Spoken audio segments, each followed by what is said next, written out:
salut à tous et bienvenue sur la chaîne de Vince LBA. Aujourd'hui Sakai, alors on va vite faire l'essai de la Hyundai i20. C'est parti.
Après le petit tour d'extérieur, le petit tour à l'intérieur, en configuration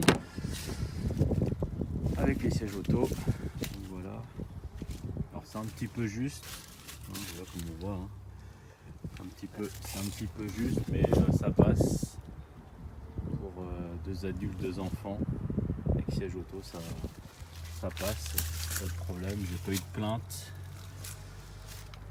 Voilà. Et le poste de pilotage, voilà, avec sellerie tissu, réglage manuel, avec les petites molettes comme il faut. Après petit tour du propriétaire avec les petits boutons qui vont bien, le volant, le compteur. Hop, on s'installe. En même temps, on fait voir les petits boutons. Voilà.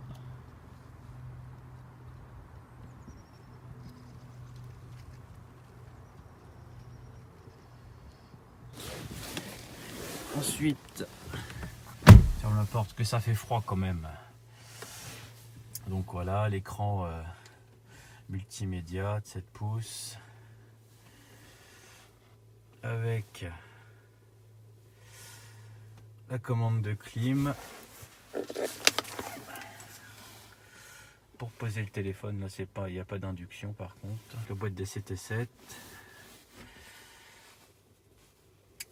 Le petit frein à main. L'écran multimédia, on va l'allumer. Hop, et hop. Donc, démarrage sans clé, hein. Le truc est quand même pas mal. Voilà. Attention au verglas, bah ouais. Quand je vous disais qu'il caillait en 2 degrés. Hein. Donc voilà, Hyundai. Enfin, ce qui est bien, c'est que ce truc là n'est pas obligé d'appuyer dessus. Il s'en va tout seul. Donc voilà. Et donc il est compatible Apple CarPlay et Android Auto. Et sur celui-là, comme dans l'Octavia Scoot, il y a la possibilité d'avoir OAS avec l'iPhone. Voilà. Donc petit coup sur la consommation.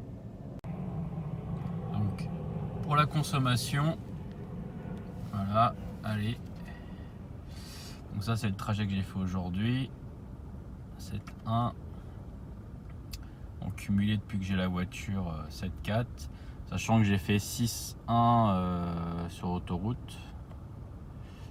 Voilà, une moyenne. Hein. Donc petit bilan de ce que j'ai retenu de ce véhicule, donc la Hyundai i20. Alors donc en point fort l'agilité, donc j'ai trouvé très agile. Elle se manie et on peut la faire vraiment aller dans des endroits très étroits et ça passe nickel.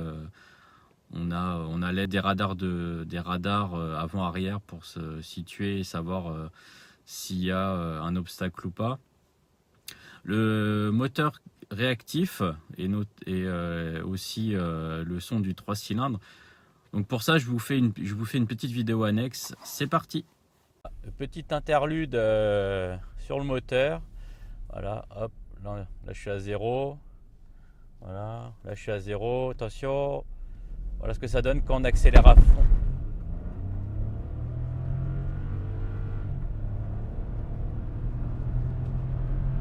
Voilà. Vous voyez que ça accélère bien. Même si c'est un petit 3 cylindres. Ça accélère plutôt pas mal. Le petit son du 3 cylindres qui se fait bien entendre. Allez, on va se le refaire. On accélère à fond, pied dedans. Voilà, on voit, hop, ça passe à 6000. Ça monte jusqu'à 6000 quand même. Pour un petit 3 cylindres, hein, je trouve que c'est pas mal. Donc voilà.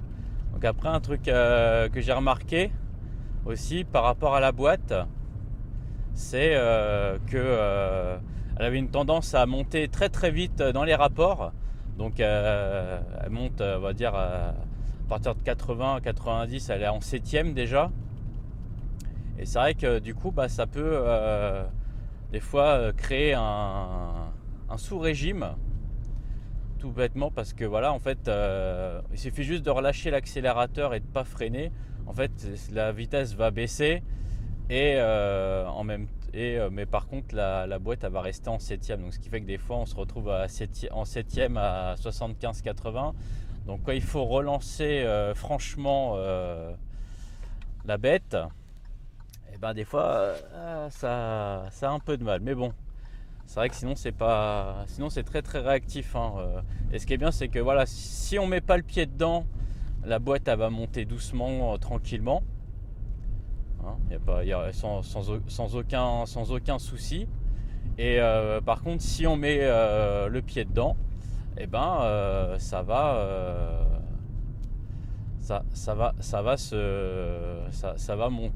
va grimper comme il faut, quoi. Donc voilà, non, je trouvais ça pas mal comme petite chose. Comme il n'y a pas de mode sport, du coup, ça fait comme si en fait c'est un mode sport à la pédale, quoi. C'est-à-dire que en fonction de comment on appuie, ça réagit plus ou moins vite et ça passe les vitesses plus ou moins loin, quoi.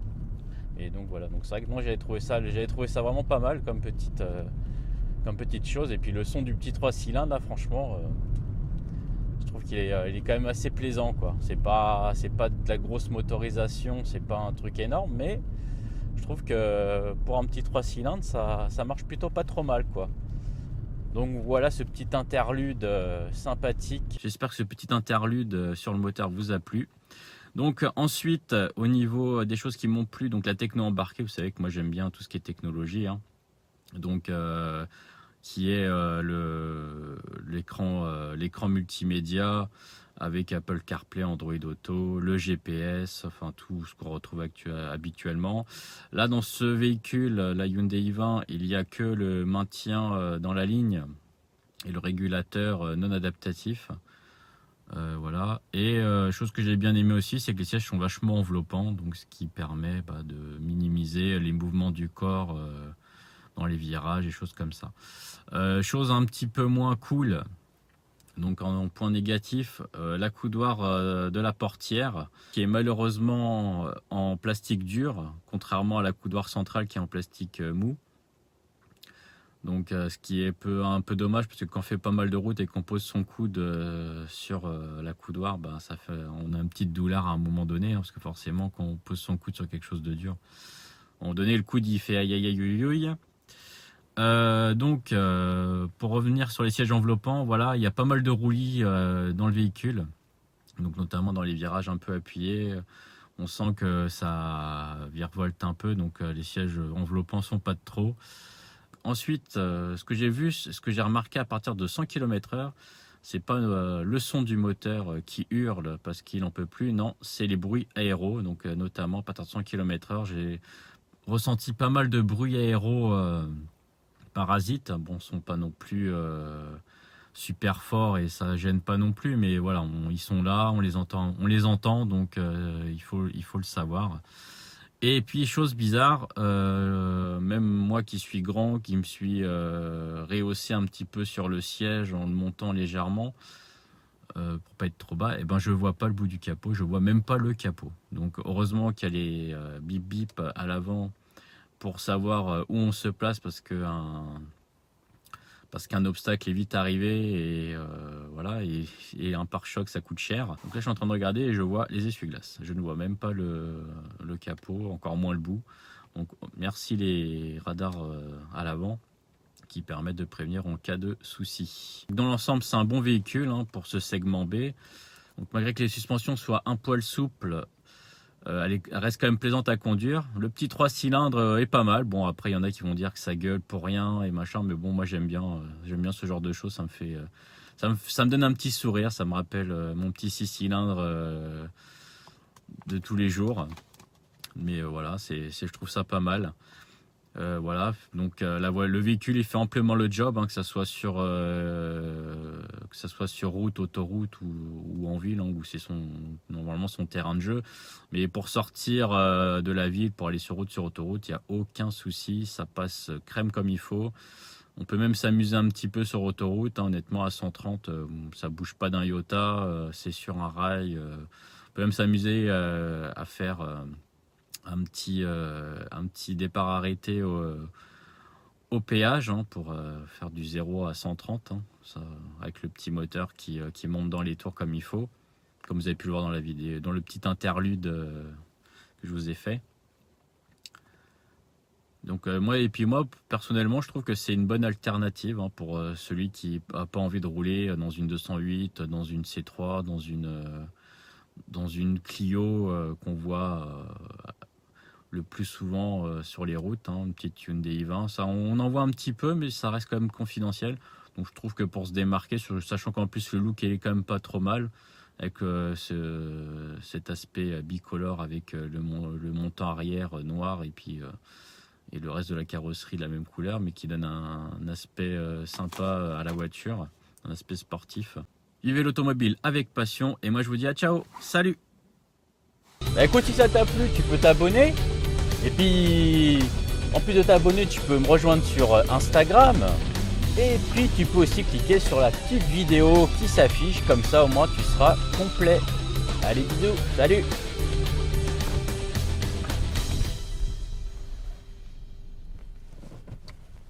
Voilà, la fin.